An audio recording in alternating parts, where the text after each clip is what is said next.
Trocino, somos muy amateurs. Es nuestra arte poética. Claro, claro, como diría acá el compañero, es nuestra arte poética. Bueno, estamos hablando un poco de lo que había sido el Festival de Viña, cómo había de alguna manera hecho uno podría decir que como fue la antesala de marzo, ¿no? Fue como la pretemporada de marzo, lo que yo diría marcó el fin, como de cierto letargo veraniego. Aunque claro, también tuvimos las manifestaciones de la PSU entre medio, pero yo diría que las manifestaciones en contra del festival marcaron el fin del letargo veraniego y el comienzo, digamos, de marzo en términos de movilizaciones. Eh, bueno, Cristian decía desde de la interrupción técnica que le había parecido súper emotiva la presentación de la Mon Laferte y la Francisca Valenzuela. No sé si quería como volver sobre ese tema. O sea, lo primero recordar que respecto de Mon Laferte había una cuestión que es insólita de la perspectiva jurídica, ¿no?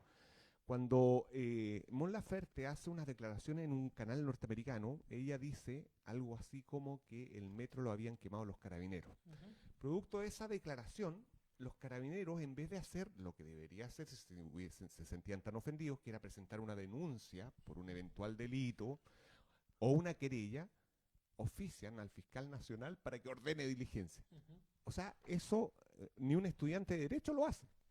O sea, es tal la ineptitud del equipo jurídico de los carabineros que ni siquiera son capaces de entablar bien la acción penal. O Ujú. sea, en manos de ese tipo de abogados está la institución. ¿Por qué? Porque el fiscal nacional es el jefe, pero no tiene competencias para ordenar diligencias, porque esas competencias las tienen o los fiscales regionales o los fiscales abajo. Entonces, no pasó nada. Y a propósito de eso, Mon Laferte decía que tenía miedo, Ujú. que debería cancelar, etcétera, etcétera. O sea, la ineptitud y el Sí. bochorno para la institución producto de esa aberración desde la perspectiva del, podríamos decir, del derecho procesal. Pero no solamente eso, sino que además está eso que ella habla, el recuerdo de su historia, Ujú. o sea, en ese sentido sus recuerdos sobre todo en Gómez Carreño, la población, y luego cuando van las cantoras. A mí se me apretó el corazón cuando llegan las cantoras, 50 mujeres, y ella se invisibiliza como una más Ujú. de las que están ahí. Terminan con una cueca muy bonita bailándola con Francisca Valenzuela. Fue un momento, yo creo, estéticamente muy bien logrado, pero Sí. simbólicamente muy emotivo. Sí. Con respecto a eso me gustaría señalar dos cosas con respecto a lo que dice Cristian y anteriormente Nicole.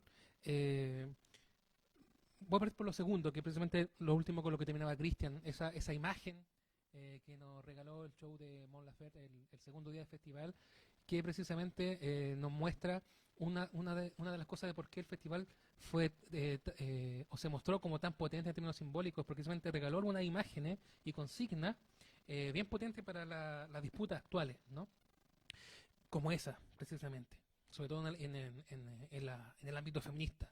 Pero también me gustaría decir algo con respecto a lo primero, que tiene que ver no solamente con la ineptitud de Carabineros, sino que también yo creo que una de las estrategias más recurrentes que hemos visto desde el gobierno y de los sectores conservadores del país con respecto a lo que está pasando en el país en términos de proceso social, político, cultural, y que en los días del festival se vio intensificado, porque esa es una de las cosas que me parece interesante para hablar del festival como fenómeno, porque como es tan fuerte mediáticamente, se intensifican algunas cosas, y yo creo que una de las cosas que hubo intensificado allí fue algunas estrategias políticas que hemos visto circular desde octubre, sin duda, pero que en las últimas semanas parecen haberse acrecentado o intensificado.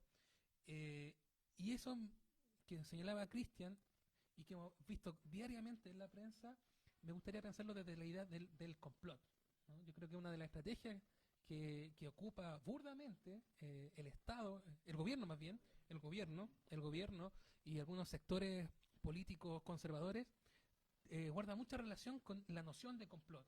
Y para eso me gustaría leer algún breve pasaje inicial de un ensayo de Ricardo Piglia que se llama precisamente Teoría del complot, en la cual Piglia piensa la relación entre Estado y narración, entre poder y narración. Por ejemplo, dice Ricardo Piglia: quisiera plantear algunas hipótesis sobre las formas del complot, sobre las intrigas y los grupos que se constituyen para planificar acciones paralelas y sociedades alternativas.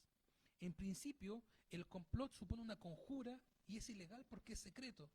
Su amenaza implícita no debe atribuirse a la simple peligrosidad de sus métodos, sino al carácter clandestino de su organización. Como política, postula la secta, la infiltración, la invisibilidad. A menudo, el relato mismo de un complot forma parte del complot, y así tenemos una relación concreta entre narración y amenaza. De hecho, podemos ver el complot como una ficción potencial, una intriga que se trama y circula y cuya realidad está siempre en duda. Y esto me parece muy interesante para lo que estamos viendo hoy en día con toda la información que circula por diversos medios. El exceso de información, dice Piglia, produce un efecto paradojal. Lo que no se sabe pasa a ser la clave de la noticia. Lo que no se sabe en un mundo donde todo se sabe obliga a buscar la clave escondida que permita descifrar la realidad. La noción de complot permite pensar la política del Estado, del gobierno en este caso, porque hay una política clandestina ligada a lo que llamamos la inteligencia del Estado, los servicios secretos, las formas de control y de captura, cuyo objeto central es registrar los movimientos de la población y disimular y supervisar el efecto destructivo de los grandes desplazamientos económicos y los flujos de dinero. A la vez, el Estado, el gobierno, anuncia desde su origen el fantasma de un enemigo poderoso e invisible. Siempre hay un complot, y el complot es la amenaza frente a la cual se legitima el uso indiscriminado del poder. Estado y complot vienen juntos. Los mecanismos del poder y del contrapoder se anudan. El complot sería entonces un punto de articulación entre prácticas de construcción de realidad alternativas y una manera de descifrar cierto funcionamiento de la política. Y una de las cosas que vimos precisamente intensificada en el festival fue bastante el complot, ¿no? Y de hecho precisamente en el show de Mon Laferte circularon varias teorías aberrantes, paranoicas diríamos, pero que hablan precisamente de esta especie de relatos ficcionales, al decir de Piglia, que vemos constantemente circular por medios masivos de comunicación, por redes sociales, incluso en la misma calle, y que están realmente volviendo muy álgido el momento que estamos viendo, ¿no? Ahí interesante del texto que recién leías, Hugo, sobre la cuestión del enemigo poderoso, ¿no? No podía evitar ponerle orejas aparte. Cómo efectivamente el tratar de identificar, ¿no?, estos violentistas que intentaban interrumpir el festival, más allá de esas teorías un poco aberrantes que tú dices, que me imagino que te refieres a esos tweets que andaban dando vueltas de que gente de Patria y Libertad había comprado todas las entradas. O esta noche van a incendiar, van a querer incendiar. Ya, eso es el propio complot de Piñera, digamos, ¿no? Que claro, también es una teoría aberrante. Claro, efectivamente me pasa que el discurso de Piñera que se ha venido gestando desde octubre hasta ahora ha sido la construcción de este enemigo poderoso, difuso, digamos, y esta especie de, podríamos decir, como dicotomía o esta polaridad, ¿no? Esta cuestión, este binomio que ha hecho Piñera continuamente, simplificando la cuestión al máximo, entre los violentistas y los chilenos de buena voluntad, de los cuales él les habla, ¿no? Nadie sabe muy bien quiénes son esos chilenos de buena voluntad. Yo especulo que es el 6%, ¿no?, que aprueba Piñera. Pero construyó esta imagen del enemigo, el violentista, que es aquel que no quiere el festival. Recuerdo también los dichos de la alcaldesa, que decía, la gente ya está cansada, esto antes del festival, antes de aquel domingo de fuego, digamos, que vimos en Viña, la gente ya está cansada de protestas, ¿no? Quiere pasarlo bien. Yo creo que ese era el deseo más grande, más ferviente de Virginia Reginato, era que apareciera el festival y que la gente quisiera pasarlo bien y que todo fuera como antes, ¿no? Donde la Reginato puede ser una alcaldesa que es como más bien una organizadora de eventos, ¿no? Pero no pasó, digamos, ¿no? Efectivamente, hubo un intento de que el festival no ocurriera, pero el festival ocurrió y finalmente probablemente se hayan arrepentido de hacer el festival, porque finalmente el festival, al menos yo diría las 2 primeras noches, fueron una campaña del apruebo a todo color y con 60 puntos de rating, ¿no? A todo color y a todo sonido. Oye, y lo otro que es súper interesante también es desde la perspectiva de los propósitos de censura, ¿no? Y de limitación de la libertad de expresión. Pero es curioso, hicieron todo lo posible para despolitizar ese evento y nada de eso resultó. Era súper bonito cómo la gente que fue a la Quinta Vergara se las ideó para efectivamente manifestar una opinión, pero todo por la vía de los símbolos, ¿no?, de los gestos. Yo recuerdo en la primera noche, que fue la de Kramer, en un momento Kramer es quien lleva un discurso, pero la gente nada, hasta que una niña, ¿qué es lo que hace? Llega una cámara, le hacen un close-up y se pone la mano en el ojo, ¿no? Después los carteles que de las maneras más insólitas se pudieron camuflar, o algunas niñas que yo vi también utilizando su propio cuerpo para poder manifestar una opinión. O sea, en ese sentido, hoy día, en este contexto de utilización masiva de las redes sociales, la censura no opera. Eso es bien impresionante. Incluso un caso muy, muy significativo en lo que menciona Cristian es usar un cartel facilitado para despolitizar la situación y al mostrar su artificio volver a politizarlo. Me refiero particularmente a un cartel que se entregó la noche en que estuvo, si no me equivoco, Ana Gabriel. Entonces, la producción de Ana Gabriel regaló un cartel que era un corazón, y por el reverso de ese corazón decía levantar en tal canción. Y la gente lo mostró por el reverso, ¿no? Donde decía precisamente, y mostraba el artificio y revelaba precisamente esa opción de limpiamiento político que se vivió esa noche particularmente luego de 2 jornadas muy álgidas en términos de revuelta, ¿no? Sí. Yo creo que en la segunda noche ya la cuestión de intentar censurar el audio del público, bueno, de hecho se notó que se les fue de las manos, ¿no? En el show de la Mon Laferte ya simplemente renunciaron a bajarle el sonido ambiente al público. Se escuchaba el público gritando el que no salte es Paco, Piñera es del verano, ya están censurando acá, dicen, no diga con... el hit del verano. Entonces, claro, efectivamente no pudieron, ¿no? Se les rebasó porque efectivamente estaban todas estas estrategias viralizadas de cómo resistir la censura, y también lo que señalé tú, que es tremendamente interesante, ¿no? En términos como de estrategias para politizar un festival que intentaron despolitizar y que se les fue les salió el tiro por la culata. Yo creo que finalmente fue algo súper bueno que el festival ocurriera. Y si lo miramos en perspectiva histórica, es alguna jornada ¿no? Si lo miramos en perspectiva histórica, decía, lo que ocurrió particularmente en esas noches que señala Cristian, que señalas tú también, Nicole,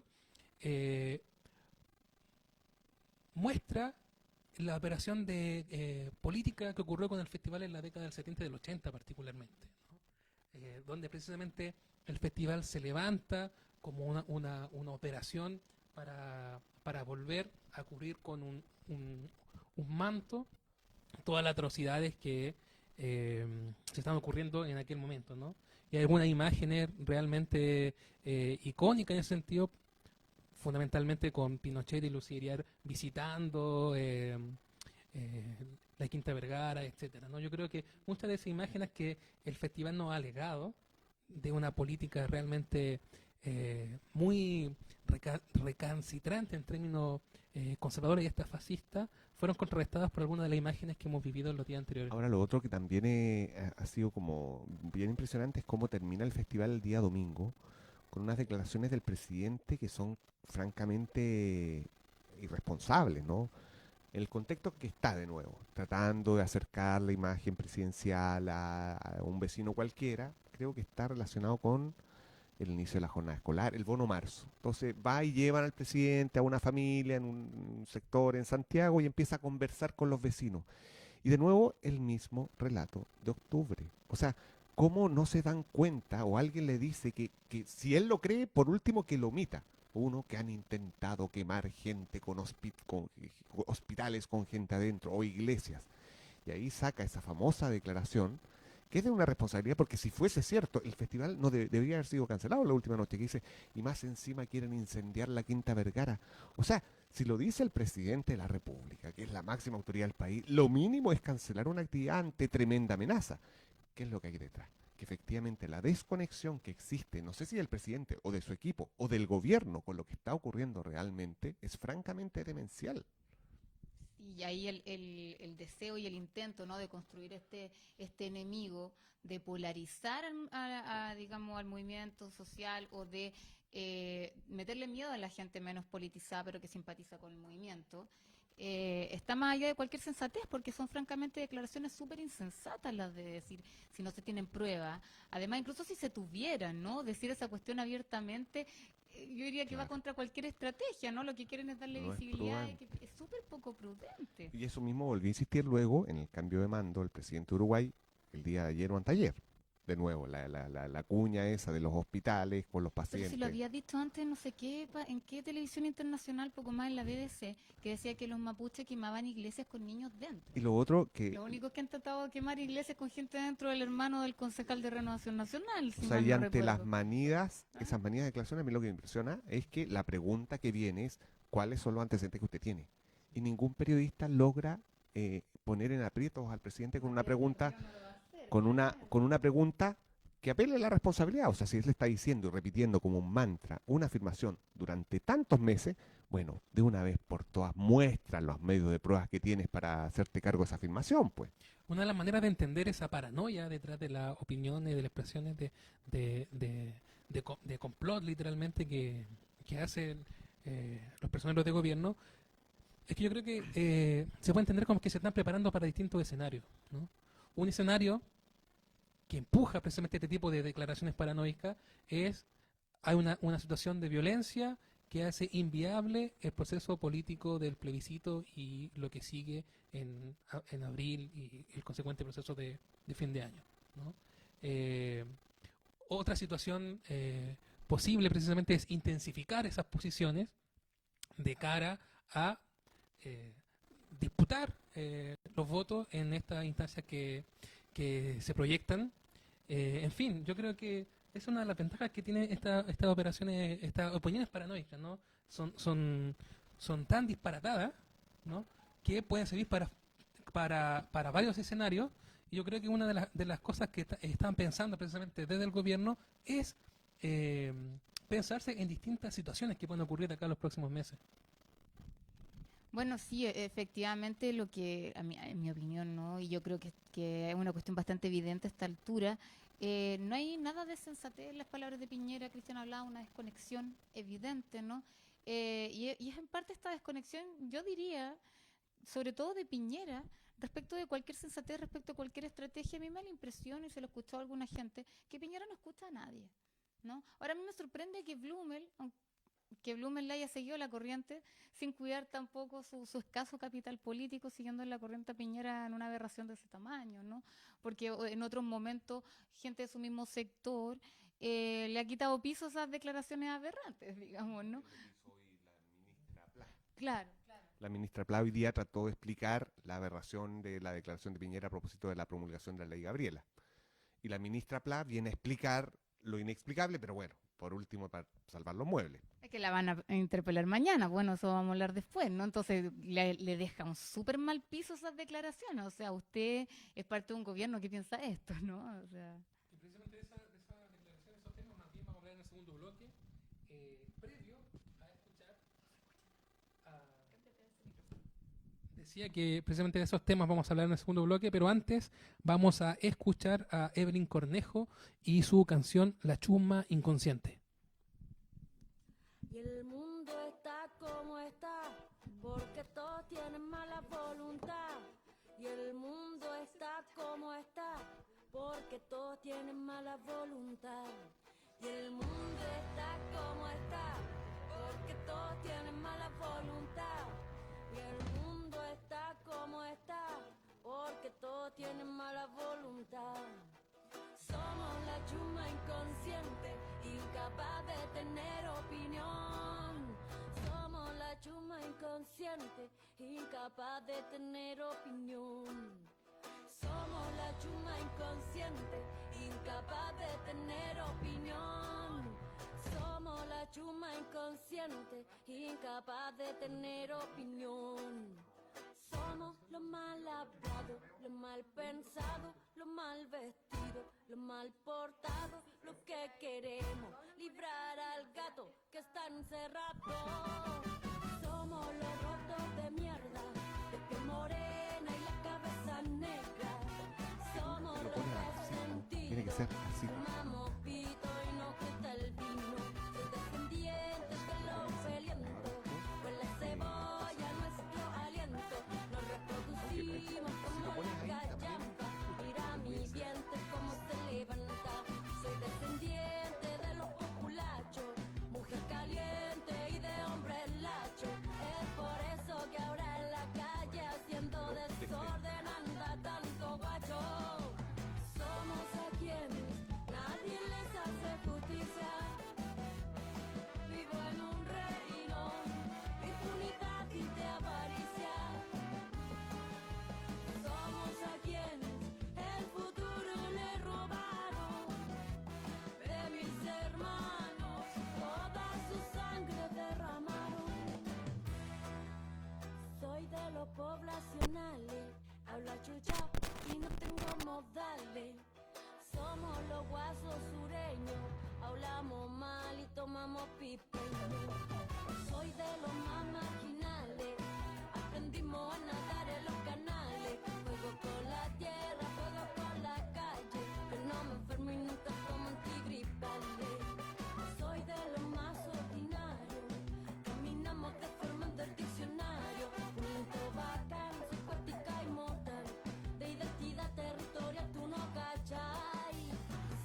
canciones pronunciando muy mal.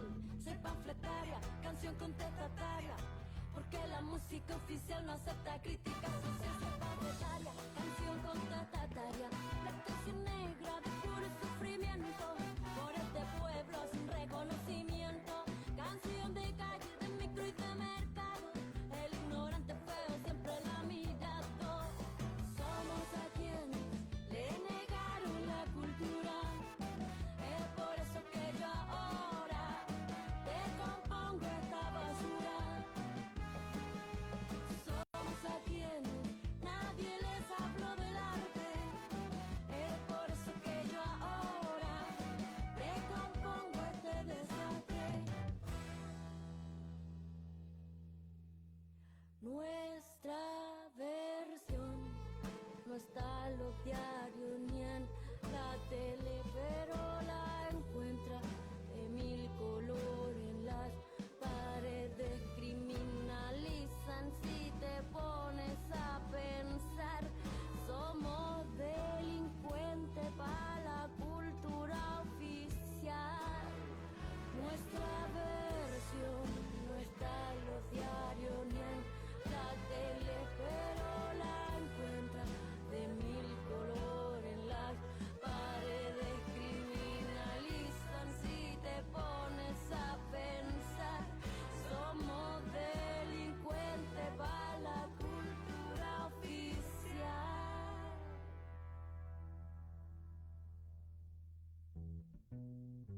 Ya Habibi,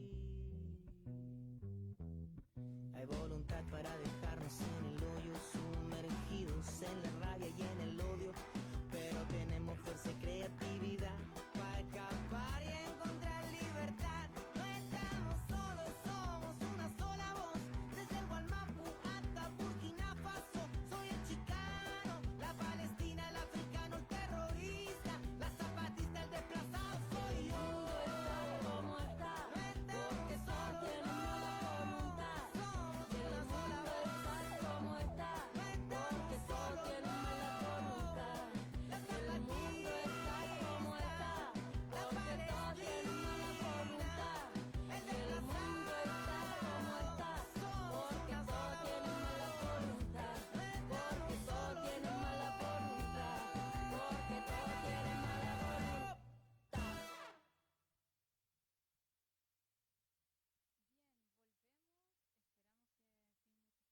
Técnicos y volvemos para seguir un poco analizando los infortunios de Piñera.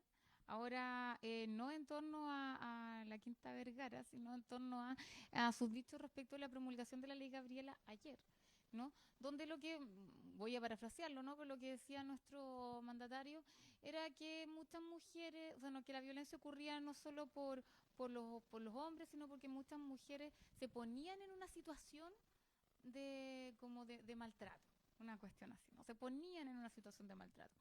Una puede preguntarse qué significa, ¿no? Ponerse en una situación de maltrato. Es como cuando uno pelea con la gente en la calle y le dicen es que a ella le gusta que le peguen, ¿no? Es como... ¿Por qué te vistes así? También, claro, ella se lo estaba buscando, ¿no? O sea, en el fondo, Piñera cayendo en los discursos más nefastos, ¿no? Pero conversamos mientras estaba la música. Y creo que yo les comentaba una idea que se me viene un poco a la cabeza a propósito de los análisis que hemos hecho siempre en común respecto como de los discursos y la retórica neoliberal. A mí me parece que más allá de los desatinos de Piñera, o que a través de los desatinos de Piñera siempre podemos ver cuál es el pensamiento que tiene realmente esta gente, ¿no? Cuáles son las ideas que están detrás del diseño de políticas públicas o de la falta de diseño y de la falta de políticas públicas. Entonces, a mí me parece que lo que está detrás hay una visión individualista donde básicamente se niega la existencia de opresiones estructurales y con lo que nos quedamos es con responsabilidades individuales. Una podría decir que ese es el corazón del pensamiento neoliberal, ¿no? Las responsabilidades son individuales, entonces lo que hay que hacer, como no creemos que existe el patriarcado, en realidad de lo que se trata es de mujeres con problemas de autoestima. Eso fue literalmente lo que dijo, problemas de autoestima de las mujeres. Ahora, claro, porque uno puede decir, la ley Gabriel es un avance, y hay que una cosa que es más o menos técnica, ¿no? Que está relacionado con el delito del matar a otro. Había un tipo especial que se llamaba el femicidio, que establece una agravación para la conducta matar en el caso que surge en un contexto de violencia al interior de una pareja, pero está muy reducido a convivientes de hecho o al matrimonio. Entonces, el avance en esta legislación punitiva, es decir, penal, es porque se incorpora incluso relaciones de pololeo u ocasionales. Está bien, es un avance. Pero lo que está de fondo es que la gran política del Estado para disputar las opresiones estructurales es un delito. O sea, eso, de nuevo, no es que sea insuficiente, es que no es nada, es un mínimo civilizatorio. Y se entiende y se hace toda una parafernalia como estos son los mecanismos para proteger a nuestras mujeres. Hombre, el derecho penal no protege nada. ¿Por qué no protege nada? Porque simplemente son mecanismos de autocuidado que nos damos como la sociedad para evitar que nos matemos unos con otros. Siempre se llama la última ratio. Lo último a lo que uno debe acudir para resolver nuestros problemas sociales es al derecho penal. Ahora tú decías, perdona Hugo, sí, tú decías para evitar que nos matemos, pero, o sea, y corrígeme, pero claramente en estos casos la existencia de mayores penas no va digamos, a evitar que maten mujeres, ¿no? Es muy poco lo que podría influir en la mente de un femicida el que la pena sea más alta, ¿no? No creo que eso le haga como cambiar de opinión. Si es que hay propiamente una formación de una opinión, no creo que le haga desistir de su idea, digamos. Eso por un lado. Y por otro, me interesa lo otro que decías, ¿no? Lo del mínimo civilizatorio. Efectivamente, tiene que ver con el constituirnos finalmente a través del derecho de las mujeres o reconocernos como sujetas de derecho, ¿no? O sea, como mínimo, como dices tú, de consolidar el hecho de que las mujeres también somos sujetas de derecho. Pero, por supuesto, el derecho penal viene a castigar, o en este caso, reconocer que hay una agravante por una relación donde antes no se reconoció una relación de pareja, pero eso es cuando ya el crimen está cometido, no hacen nada por protegernos a nosotras de la violencia patriarcal, ¿no? El fiasco de esta ley que se acaba de presentar muestra la potencia feminista de cara al proceso constituyente, ¿no? Porque como bien decía Nicole, una de las cosas que queda, se lee, queda transparentado precisamente de este entramado jurídico que se ha hecho, es que la ley recae sobre la persona y no sobre la estructura, ¿no? Precisamente yo creo que esa es una de las potencias de los diversos feminismos y que deberían precisamente tenerse bastante presente de cara al proceso constituyente que se avecina, ¿no? Pero también por otra parte, lo que me gustaría comentar con respecto al episodio que estamos analizando es la esquizofrenia del discurso de Piñera, ¿no? Porque una de las cosas que causa como efecto el hecho de decir algo y ahora después salir a desdecirse, ¿no? Es que ese discurso esquizofrénico se dirige a varios frentes, ¿no? Porque precisamente ese primer discurso, donde recalca que la culpa también puede caer en la posición de la mujer, llega a un votante un voto duro, como se dice, ¿no? Y luego está el discurso en el que se retracta, ¿no? Y fui mal interpretado, ¿no? Parece muy sencillo precisamente desarrollar un discurso político de esa perspectiva. Se puede decir algo que todos entendemos precisamente lo que dijo literalmente y luego salir con otro discurso en donde se apela a que fue mal interpretado, ¿no? Yo creo que esa estrategia política no es para nada ingenua, ¿no? Es súper intencional. Ahora, lo otro que también resulta interesante, que es consecuencia de nuestro régimen político, es que también cómo terminamos cargando, y lo estamos haciendo aquí nosotros, las culpas de una política de gobierno, del Estado, en una persona. Y eso habla de los vicios que efectivamente está haciendo crisis, de identificar todo esto, y de hecho los cánticos, los carteles, los memes, siempre los terminamos identificando en el presidente, en circunstancias que el problema no es solo del presidente. O sea, por supuesto que el presidente tiene un relato, puede tener conducta súper torpe, todo lo que quiera, pero es que lo problemático es que es una coalición la que piensa así. Hay una cosmovisión que defiende y que descansa en determinados supuestos, que son los que deben ser disputados, pero nosotros... Entonces, por ejemplo, este problema, si sale Piñera, no se va a resolver. ¿Ah? No se resuelve, porque Piñera simplemente es la representación de algo que es mucho más hondo y que está más enraizado. Pero claro, por el diseño de nuestro sistema político tendemos a cargar todas las tintas en un personaje que tampoco le hace mucho favor a su propia coalición. Pero este problema no es solo de Piñera. O sea, el mismo discurso era una adefesio el discurso, ¿no? Y que estaba escrito, alguien se lo escribió, ¿bien? Entonces, claro, o sea, yo no quiero defender al presidente, ¿no? En ningún caso. Simplemente poner de realce que esta cuestión es mucho más honda y que tiene que ver con quienes gobiernan.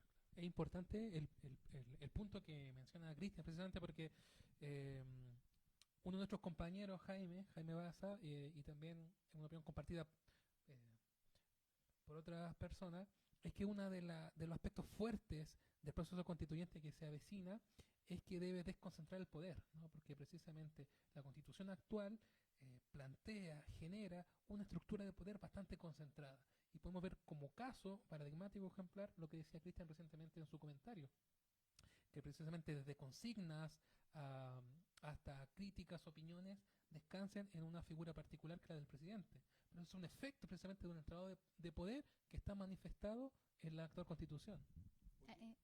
Perdona, pero porque se nos puede pasar el tiempo, a propósito de lo que viene, que es el 8M, que ojalá lo podamos comentar el próximo lunes, ha circulado mucho también en redes sociales la pregunta a propósito de que esta no es una marcha familiar, no es nomás AFP, pero es una marcha de mujeres.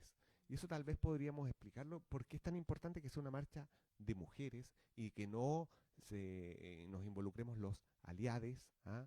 Sino que efectivamente, y hay muy buenas razones para justificar esto, ¿no, Nico?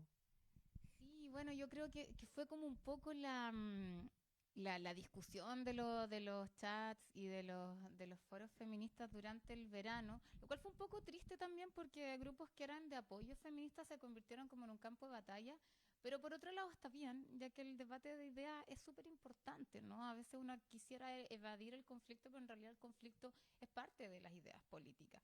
Em, y efectivamente está la cuestión de que la marcha debería ser separatista.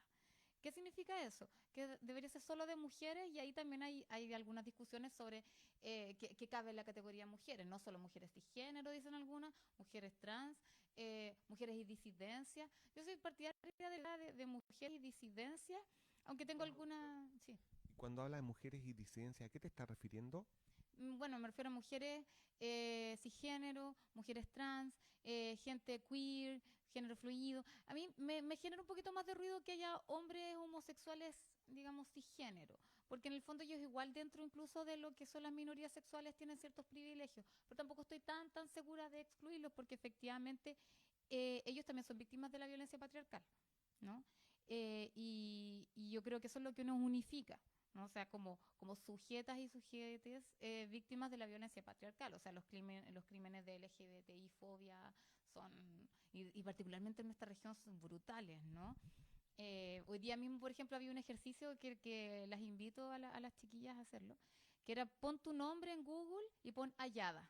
O sea, yo hice Nicole Ayada y te va a salir inmediatamente una mujer con tu nombre que encontraron muerta. Y obviamente yo lo hice y a mí me salió Nicole Saavedra, ¿no? Una chica que se reivindicaba camiona, que la mataron, la torturaron y la mataron acá en Limache, ¿no? Y que después de mucho tiempo de esfuerzo de la familia por encontrar a su asesino, lo encontró la familia prácticamente. O sea, hubo una negligencia del proceso penal, digamos, donde finalmente es ella. La Lore también acaba de hacerlo y yo las invito a todas a que hagan ese ejercicio. Y eso muestra lo brutal de la experiencia de ser un cuerpo feminizado, ¿no? Ahora, había algunas justificaciones para el separatismo que tenían que ver con eso, ¿no? Ningún sujeto hombre está libre de ser un maltratador, un femicida, no sé qué.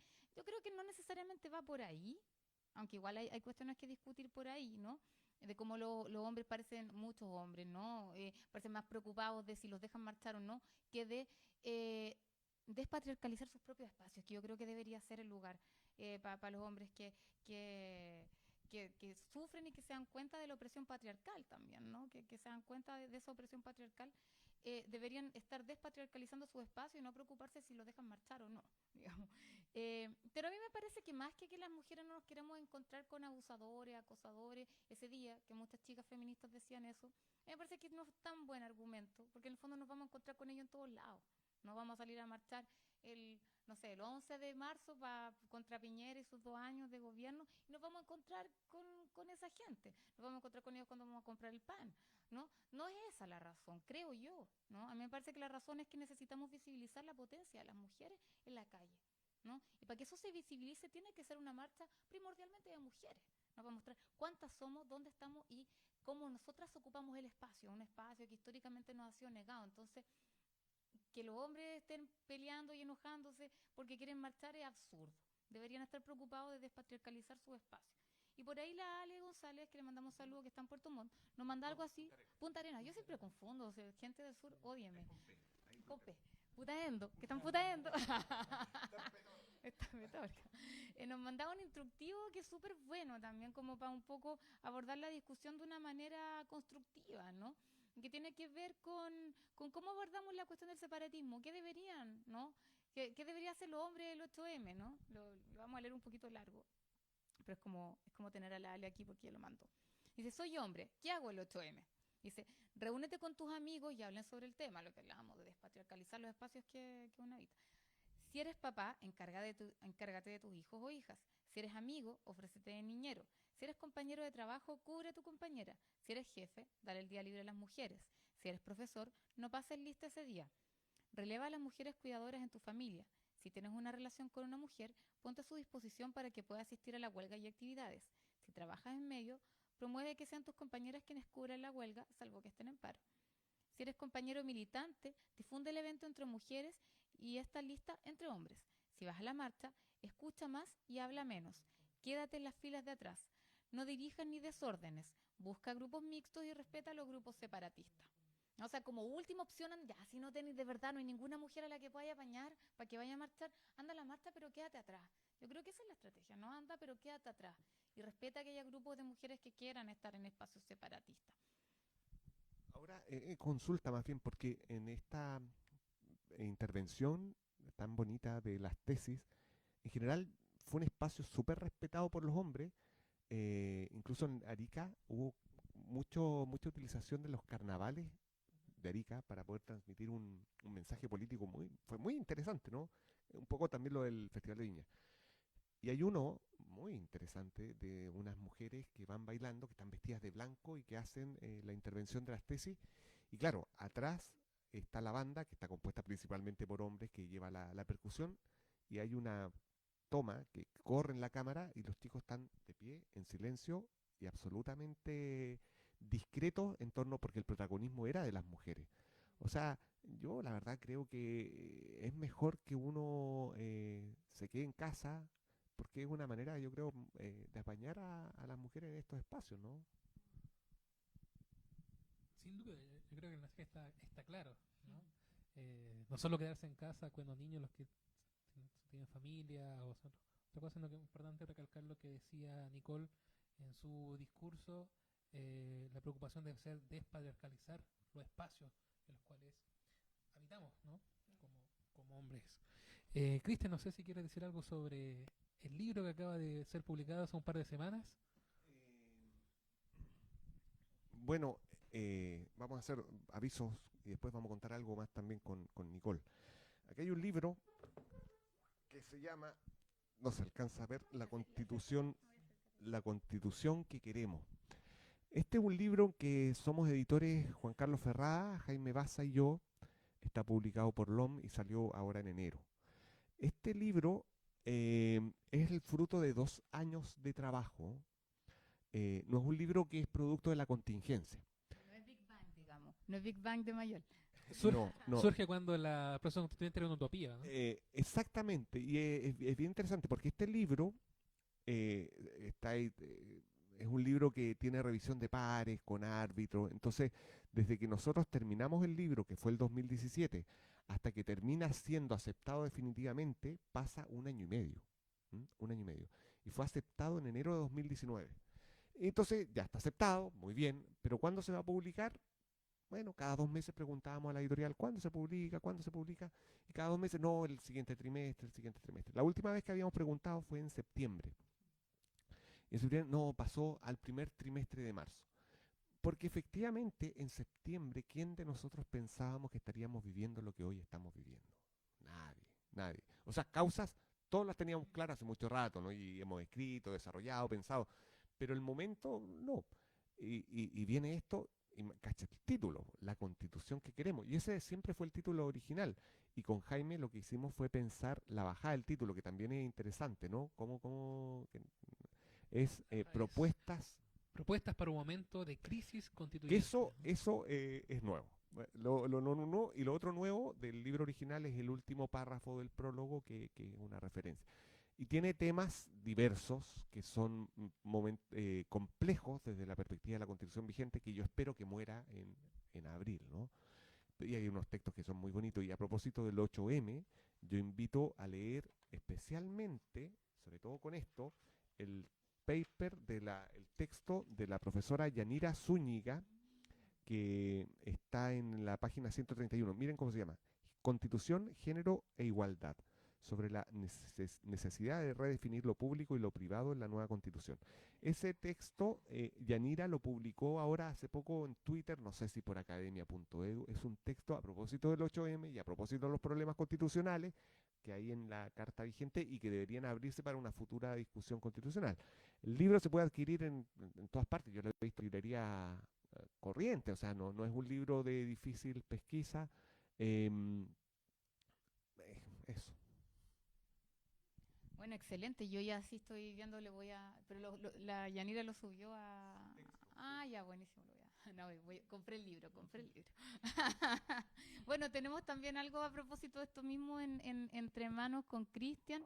Yo me cuelgo de la fama de Cristian para hacer esto, ¿no? Que nos invitaron a hacer una convocatoria para un número especial en la revista Ibris, que es una revista de filosofía y que está abierta también a otras disciplinas. Tiene harta Ibris la revista, ¿no? Y nos invitaron a hacer un número especial sobre nueva constitución y movimientos sociales.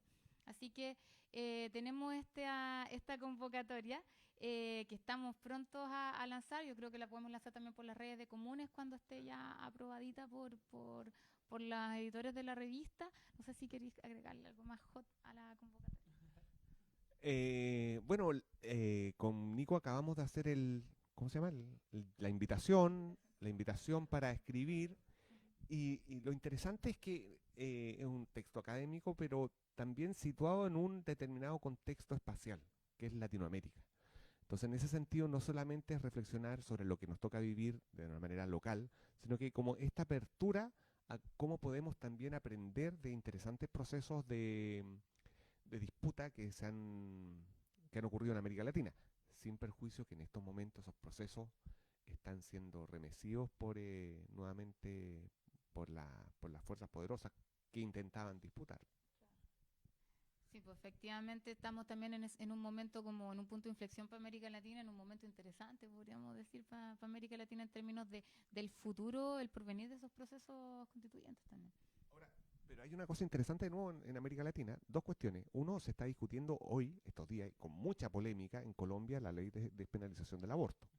Está la escoba en estos momentos en Colombia, es súper polarizada. Bueno, no sé si polarizado, son demandas muy mayoritarias, pero la discusión pública parece que fuera un empate, ¿no? Y hay algunas fotos que están circulando, los pañuelos verdes con los pañuelos celestes, ¿no? Que eso es lo de Argentina. Y lo otro que también es muy interesante, desde la perspectiva también de los derechos de las mujeres, es que el presidente de la República Argentina, Alberto Fernández, acaba de presentar un proyecto de despenalización total del aborto con discusión inmediata, 10 días.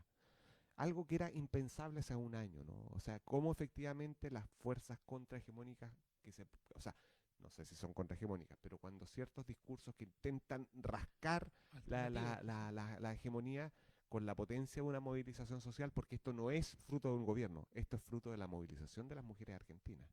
Y también de un movimiento internacionalista, ¿no? El feminismo debe ser, sin duda, el movimiento más internacional de nuestros tiempos, ¿no? Sí, efectivamente. O sea, la misma como internacionalización de Ni Una Menos, de los colores del pañuelo verde, prueban, digamos, esa capacidad de... Eso lo de los colores surge en Argentina, ¿no? Sí, pues creo que el celeste es así porque era como parte de la bandera argentina, ¿no? Se tiene que ver como con una cuestión media nacionalista también, lo cual te muestra un poco la falta de originalidad de las fuerzas conservadoras a lo largo de toda Latinoamérica, digamos, y del mundo. Y el verde es interesante también porque ha habido lo que uno puede decir como una especie de iteración, digamos, feminista, porque en Chile se cambió también, ¿no?, el dibujo, salvo algunos sectores políticos que decidieron conservar el signo del pañuelo argentino que tienen las madres de la Plaza de Mayo, ¿no?, que hace ese vínculo con las madres de la Plaza de Mayo. Acá lo hicieron con el MENT, digamos. Oye, Nico, ¿y el color morado? Que también hay un pañuelo morado. Sí, ya. Ah, claro, es que el morado siempre ha sido el color del feminismo, ¿no? O sea, siempre ha sido como el color que ha representado el feminismo. Por ahí hay unas visiones bien críticas porque decían, claro, como que no le pusieron rojo, no le quisieron poner rojo porque está demasiado identificado con la izquierda, entonces el morado fue como una especie de concesión, una especie de negociación. Hay algunas que son bien críticas respecto al morado, pero efectivamente es el color que identifica el movimiento feminista en general, ¿no? Luego hay otros pañuelos de otros colores en Argentina que tienen que ver con la separación de la iglesia con el Estado, no me acuerdo bien, creo que sea amarillo, no me acuerdo ahí toda la iconografía argentina, pero sí. Que es el negro, el nuestro propio de, ¿o no? El pañuelo negro, que es un pañuelo que surge en Chile, ¿o no? El de la separación de la iglesia con el Estado. No. Yo he visto el negro como del feminismo antirracista, pero he visto el pañuelo negro feminismo antirracista, pero imagino que también hay otras iconografías negras que tienen que ver con, bueno, con las fuerzas de izquierda como identificadas con el rojinegro, tipo MIR, etcétera, o el negro marapaco, y el negro que en general es como un color de rebeldía, y que, a propósito de la bandera negra también, pues, o sea, más allá de los iconos feministas propiamente tales. En la antesala de una de las convocatorias a marchas feministas más multitudinarias que se avecinan en el último tiempo, hemos querido entonces iniciar este programa de regreso del verano, del receso, con tres cantautoras. En primer lugar escuchamos a Mon Laferte, en segundo lugar a Evelyn Cornejo, y vamos a cerrar el programa con un tema de Camila Moreno que se llama Quememos el Reino, ¿no? Nos vemos entonces el próximo lunes a las 7 de la tarde. El lunes a las 7 de la tarde, lugares comunes, y yo creo que el tema va a ser qué pasó, la marcha y todo eso, y esperamos estar con más gente. Hasta luego, nos vemos el lunes. Adiós.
Siempre soy